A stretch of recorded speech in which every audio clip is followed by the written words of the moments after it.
Webster Street. And, Mom liked to go to 6:30 Mass in the morning. And I'd come home from service, and I'd get up and go to Mass with Mom on Sunday. At Monsignor McNary there, little old Irishman. And every time I see going my way, there's Monsignor McNary right there, because that's the guy that played the old Irishman. I mean, two Monsignor McNary remind you of.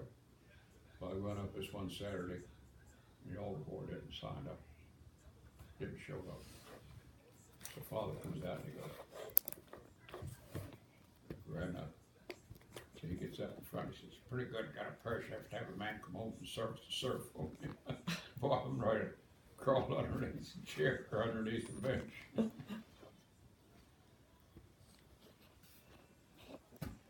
It was a good life I had, I couldn't ask for a better one.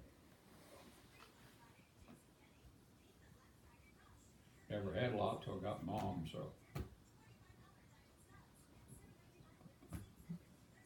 Did you guys decide you wanted a bunch of kids? Huh? Did you want a bunch of kids? Did you decide Dad wanted a bunch of kids? Yeah, I mean, I do. I mean, that's why we get a kick out of our license plates. When we go to Texas, people would stop us, what does that 70 ME mean on there? My Mom, we had 5 kids. 7? Oh, me. Kathy come up with Kathy that. come up with that. We've had that ever since. I had a guy, it was a couple weeks ago, I was in Middletown, stopped at the stoplight, and he says, telling me to roll down my window. He was like 2 cars over. I was in the left lane and he was clear over the right lane there on yeah, anyway. And I ran down, he says, are you, I forget who, he said, somebody's widow. I says, no. He says, well, I saw your license plate, so something about the license plate triggered, he thought I...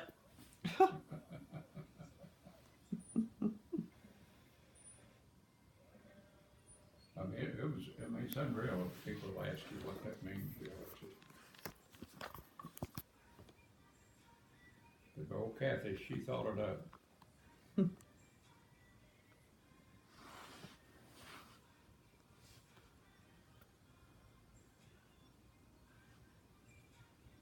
So you lived above the funeral home, didn't you? Is that the first place you guys lived when you got married? We lived there because I was working there. And then Dick was her cousin, uncle.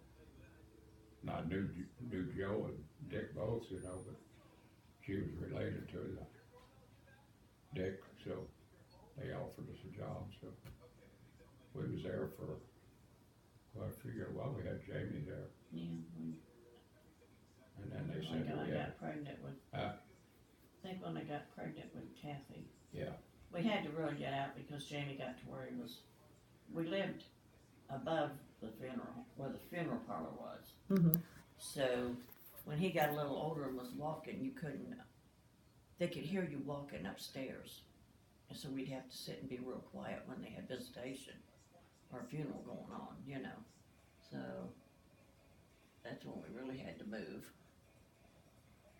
I mean, I enjoyed it, I got I got lost, whatever.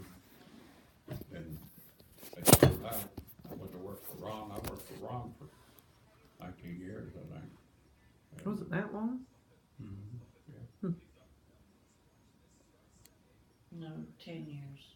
When did you start out the mill? Did you start out the mill? I started out the mill when I got off service.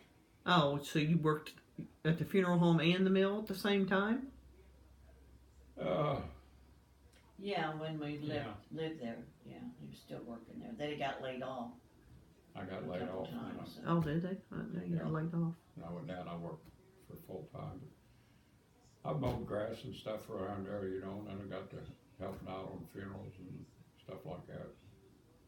And when Ron offered me a job after I got laid off then, and He retired at 55, honey, Yeah. and then he went to work for yeah, that's when he offered me a job, so I went there, I was with him for, So you were 65. yeah, So you retired at age 55 at Armco? He retired at 55 at Army. Yeah. Wow. But see, that's when we got the motorhome and we wanted to travel, Yeah. so. Because I thought when I got started out there, I said, "How long you been retired, Dad? About 5 years?" She said, "No, like 15." It didn't seem like. I guess because you worked at the funeral home, it didn't seem like you were. Yeah, I mean, and I like the funeral home one, cause I mean, I'd go out, I got to the point where I could go out and pick a body up myself, you know. Ron, once in a while, he'd come when we lived on Rachel, he'd come by to let me go, but 9 times out of 10 I went by myself. I went one time down to, Ron said, "You got one down in Fairfield you gotta go get." So it was like an apartment complex, and got in there, you know, and I thought, where in the world's the elevator?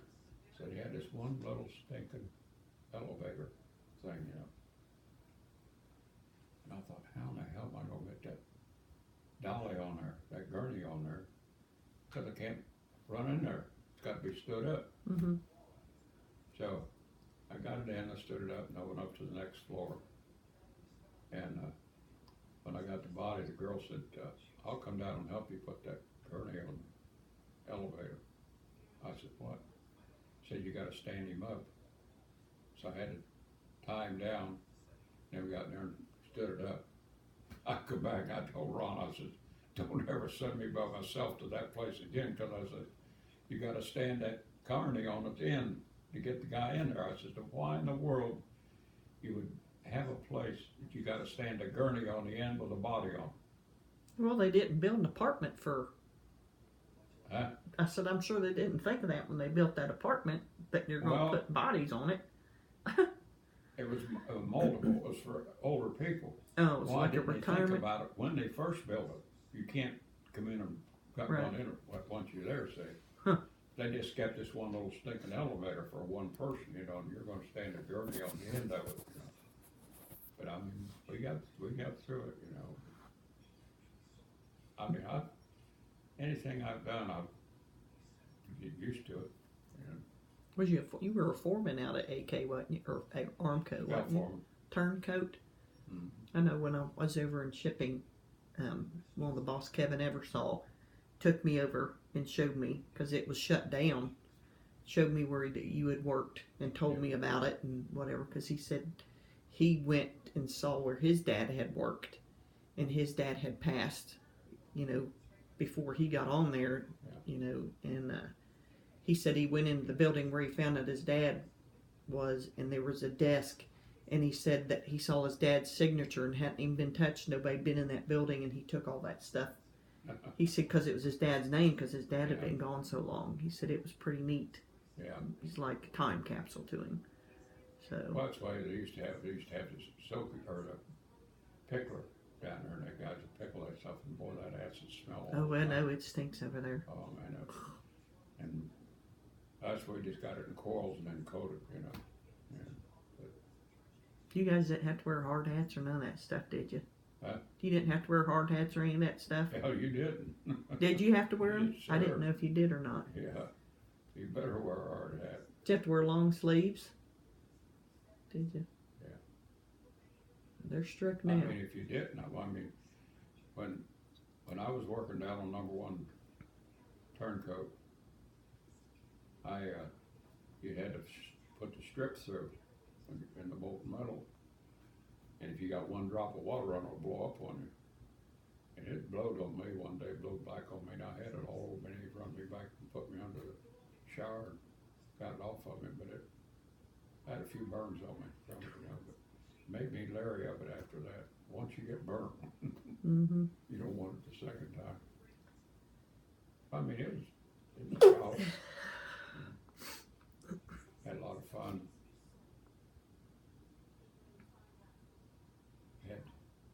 I was on special assignment for probably the last 5 years I was there. Go doing nothing, go around. Send me here, and I think we went down to the news. Japanese plant that went up down in Tennessee. We went down to see what they was doing, because they was buying iron from us. But I just thought, wow, foreign cars, Odell wants one. Now they're all over. bad. Mom's getting tired of hearing me every time.